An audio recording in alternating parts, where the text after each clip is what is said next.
Financial Argument. Follow us on YouTube.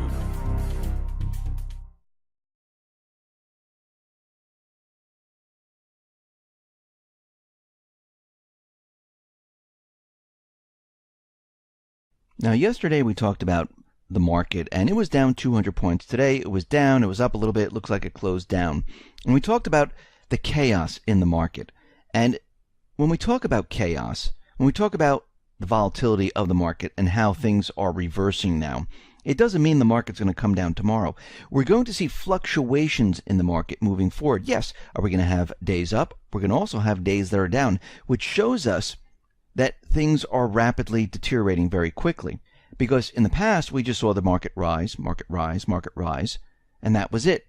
What we're seeing now is that these huge investors, these individuals, these institutional investors, the insiders, they are dumping their stock right now. They want retail investors to pick up the slack here. They're getting out of the markets.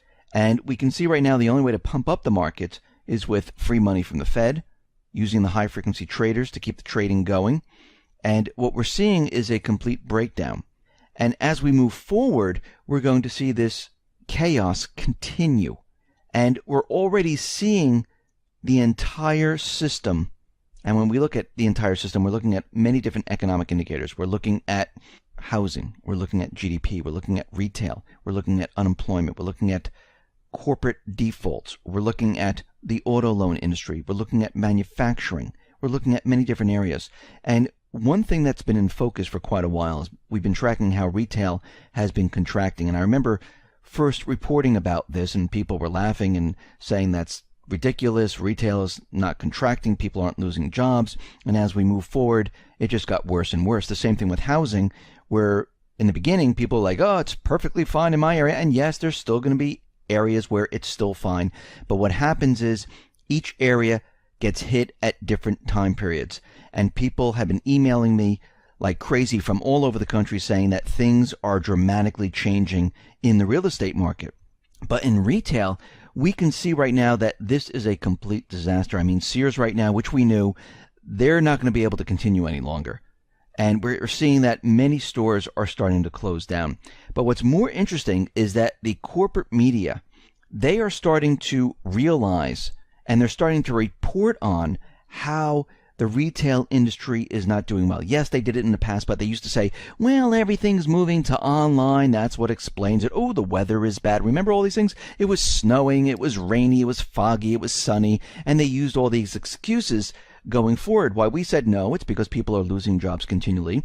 They don't have the extra funds to go out and purchase the goods. And we looked at online, and online didn't take up the slack. So all of what they were saying was completely fake, phony, and false. Now the corporate media is out there saying that the retail apocalypse has officially descended on America. Really?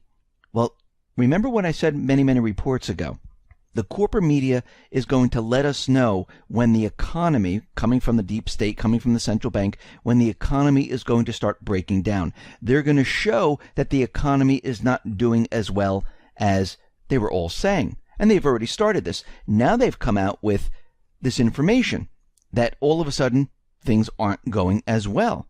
And they're saying that thousands of mall-based stores, well, they're shutting down in what's fast becoming one of the biggest waves of retail closures in decades. They're saying more than 3,500 stores are expected to close in the next couple of months. Stores like JCPenney, Macy's, Sears, Kmart, and many others. We also have middle-of-the-mall chains like Crocs, BCBG, Abercrombie, Fitch, and Guess. These stores are going to be closing down. And what they're saying is that the number of retail stores closing in early 2017 are as follows. Payless, 1,000 stores. Radio Shack, 552. The Limited, 250 stores. Family Christian, 240 stores. Wet Seal, 171. BB, 170. Crocs, 160. JCPenney, 138. BCBG, 120. American Apparel, 110. And it goes on and on. And what we're seeing right now is that stores are closing. Now, think about it. If all these stores are closing, where are all these people going to get work? Where do they go? Now, it doesn't really affect the unemployment numbers, especially those people who are working part-time, and it varies from state to state because it all depends on how many hours they work and how many, what their dollar amount is that they're earning. And remember how the whole thing works. As they lose their jobs, they're considered part-time if they're not getting those hours or not getting the dollar amount. They're not counted. They're not eligible for unemployment insurance. But when they got the job, they were counted as a full-time job. So you can see how this whole thing works. You can see how the numbers are skewed, manipulated. And this is what we're seeing right now. We're going to see thousands and thousands of people that are going to be laid off. Now remember, when all these stores close, how do they count the sales, the retail sales?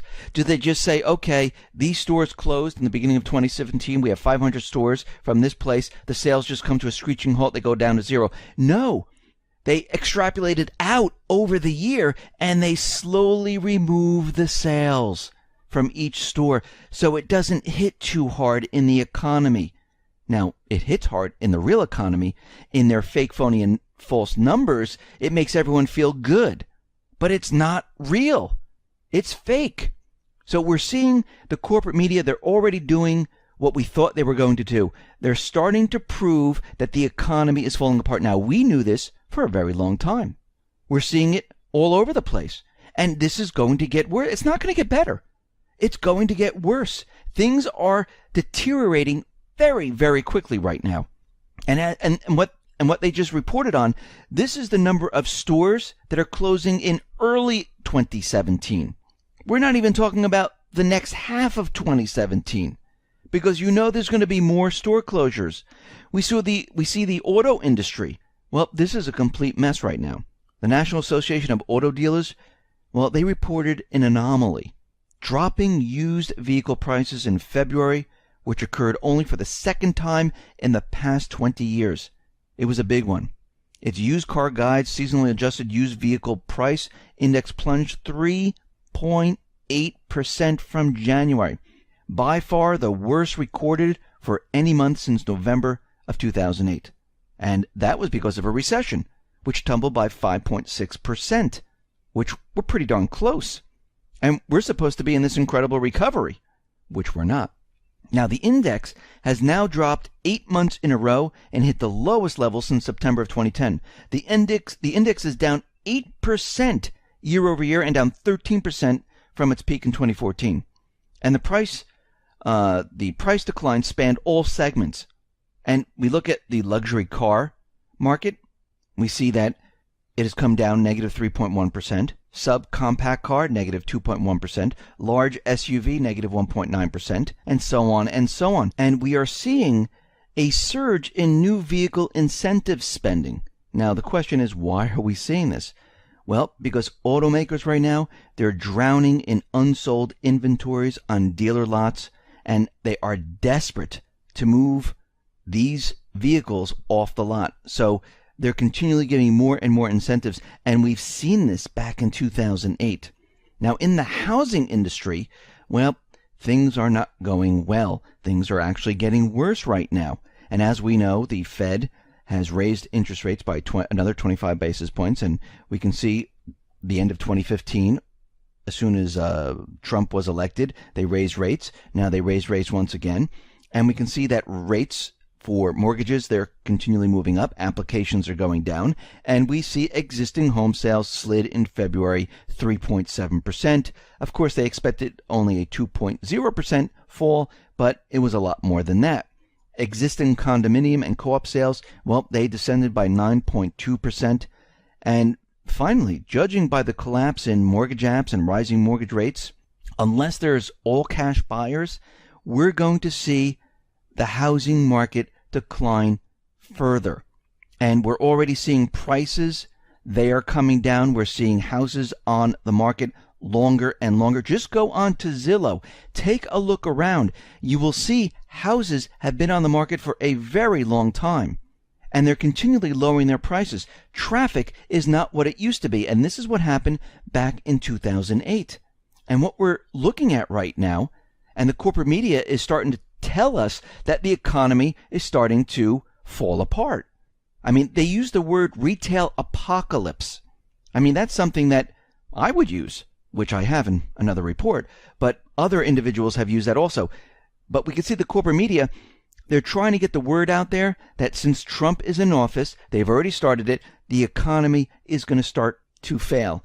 And as we go throughout this year, throughout the summer, we're going to see the Fed out there. They're going to be talking about how the economy is still strong, but starting to weaken even further. So we're going to have to raise interest rates. Think about it.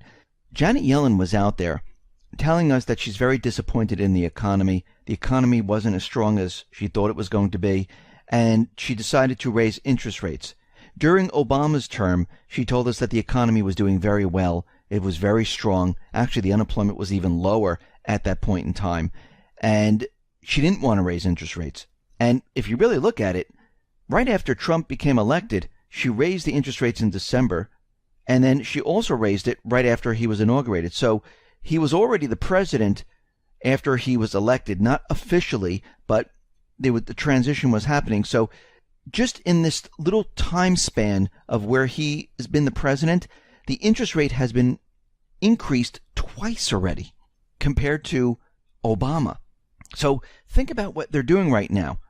And we know that the Atlanta Fed is continually coming out telling us the GDP is like 0.9%. And we can see retail is contracting. And they're thinking about raising the interest rates once again. And we're going to see mortgage applications. We're going to see housing prices drop. We're going to see traffic dry up.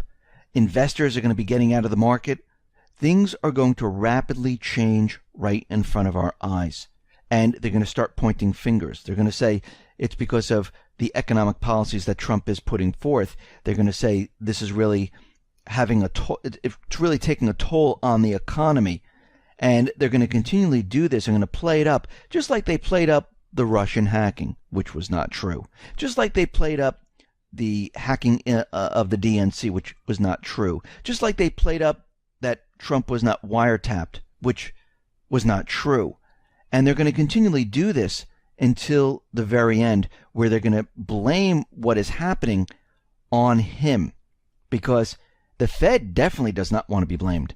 The Fed needs to redirect all eyes to someplace else, because they know, and they knew this for a very long time, they knew all of this could not be sustained. And Trump knows that this cannot be sustained. They know that the economy is dead in the water. That's why he came out and said the economy is a mess. He knows what's going on. If he just comes out to the people and say, hey, listen, the economy is a complete disaster, first of all, the corporate media will jump all over him, and many of the people won't believe it. And the Fed will come out and deny all of it. So he has to do it in a certain way. Now, it is a race to see who brings this system down and how this goes. Because if Trump does bring it down, and he has the ability to blame it on the Fed, if he takes this course of action, it would be the first step in getting rid of the Fed or taking control of the Fed. If the Fed brings down the economy before Trump and blames it on Trump, well, the Fed then will try to reset the entire system into what they want. So right now, what I'm looking at is there's a race right now in who's going to bring down the system. We end up in the same place where the people lose out, where the people go through a very tough time, where the people have to just try to survive on their own. But it all depends on who's going to bring us out of this, what system we're going to be under, and how we all are going to survive moving forward. And this is why you need to be prepared for that transition period, no matter who wins out here, because it's going to be a rough couple of months, maybe years. Cliff High saying it's going to last